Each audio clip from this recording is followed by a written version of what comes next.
देखकर तब हम देखे तो कितना बड़ा ताकतवर है। बच्चों को मार के अपने आप को बहादुर समझता है।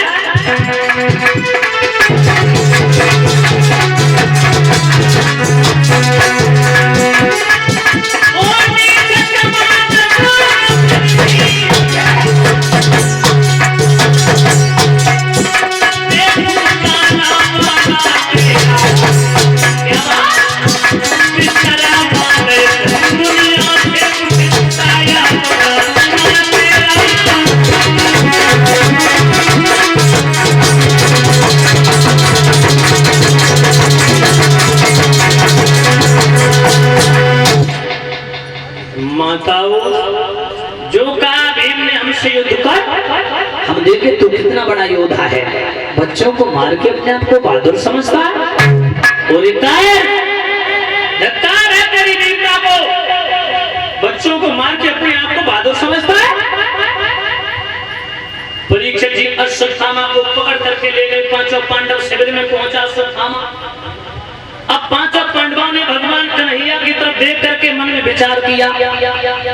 भीम अर्जुन नकुल सहदेव बोले, धर्मराज से भैया इस पापी को क्या सजा दी जाए।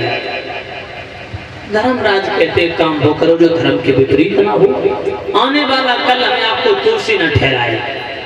परीक्षित जी पांडव हमेशा आजीवन पर्यंत धर्म पर चले। ये तो आप जानते हो परीक्षित जी, सत्य परेशान हो सकता लेकिन सत्य की पराजय नहीं हो सकती। ध्यान रखना मेरे भगवत प्रेमियों, आज धर्मराज ने समझाया है भाइयों, काम वो करो जो धर्म के विपरीत ना हो। हमारे आपके बीच में भगवान द्वारकाधीश कृष्णचंद्र साक्षात परमात्मा हमारे आपके बीच में उपस्थित हैं और उनके अनुसार जो इस पापी को सजा दी जाएगी ये स्वीकार करेगा। चलो प्रभु के पास चलेंगे। पांचों पांडव भगवान कन्हैया के पास में आए, अश्वत्थामा को पकड़ के लाए, हाथ जोड़ के पांचों ने वचन फरमाए। कहा प्रभु इस पापी को क्या दंड दिया जाए, जल्दी बताओ। ये कातिल है। भगवान कहते हैं अगर तुमने हमसे पूछा है तो मैंने कभी तुम्हें गलत रास्ता नहीं बताई, हमेशा अच्छा संदेश दिया।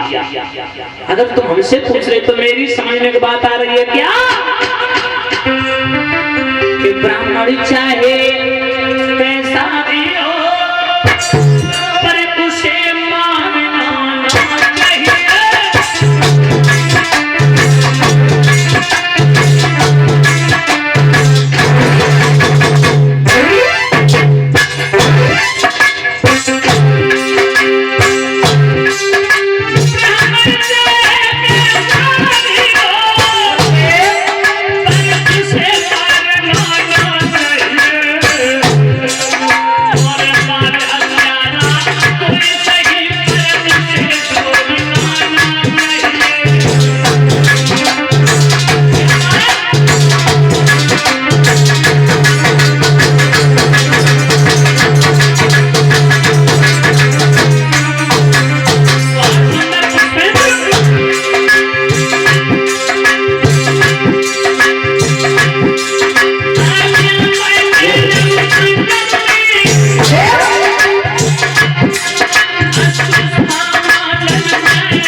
उसे मारना नहीं चाहिए और बाल हत्यारा कोई सही उसे छोड़ना नहीं चाहिए। देखो भीम भैया ये बाल हत्यारा छोड़ता नहीं। ये बात अर्जुन से कहा ये ब्राह्मण है मारना नहीं। अब तो परीक्षित जी पांडव असमंजस में पड़ गए, मारना भी नहीं और छोड़ना भी नहीं, दोनों तरफ से संदेश है, मार दो और मत मारो। पांडवा बोले प्रभु क्या करूं समझ में नहीं आ रहा, क्या करना, मुझे मारना है छोड़ना है? भगवान बोले कि बात सोचो, हम आप विचार विमर्श कर रहे हैं इसकी मृत्यु के बारे में, सोच रहे इसके दंड के बारे में, जबकि हमारा तुम्हारा विषय नहीं है। उस माँ के दिल पर हाथ रख के देखो, द्रौपदी ने 5 पुत्रों को खोया है, कितनी पीड़ा हो रही होगी उसके दिल में। माँ की ममता बच्चों में होती है, माँ हर आपत्ति विपत्ति मुसीबत से टकरा जाएगी, हर आपत्ति का सामना कर देगी, लेकिन अपने बच्चों को दुखी नहीं देखना पसंद करेगी। हम आप नहीं दंड दे सकते, द्रौपदी चाहे तो उसे मृत्यु दंड दे सकती है, मृत्यु दंड, और द्रौपदी चाहे तो उसे क्षमा कर सकती है।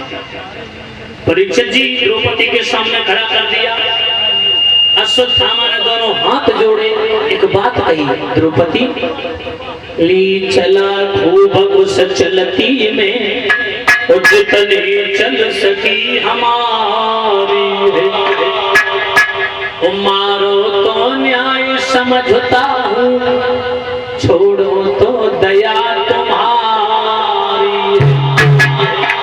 द्रौपदी मैंने तुम्हारे बच्चों को मार डाला, मैं कातिल हूँ, आप चाहो तो मुझे मृत्यु दंड दे सकती, आप चाहो तो मुझे क्षमा कर सकती। परीक्षित जी जो इतने शब्द कहे, मेरी माताओं ध्यान रखना, ऐसा मालूम पड़ा जैसे जलती हुई आग में किसी ने शीतल पानी डाल दिया हो, जल छिड़क दिया हो। द्रौपदी ने मन में सोचा, अगर मेरे दंड देने से मेरे पति अश्वत्थामा को मार देंगे, अगर मैंने कैसे दंड दो, मृत्यु दंड सुना दिया मैंने फैसले को, जब मृत्यु दंड के फैसले को सुना दिया तो तत्काल मेरे पति इस अश्वत्थामा को मार देंगे, लेकिन इसके मारने से क्या मेरे पति, इसे तो मार देंगे, लेकिन इसके मारने से मेरे बच्चे जीवित हो सकते क्या? नहीं हो सकते। जितना दुख मुझे है एक माँ के होने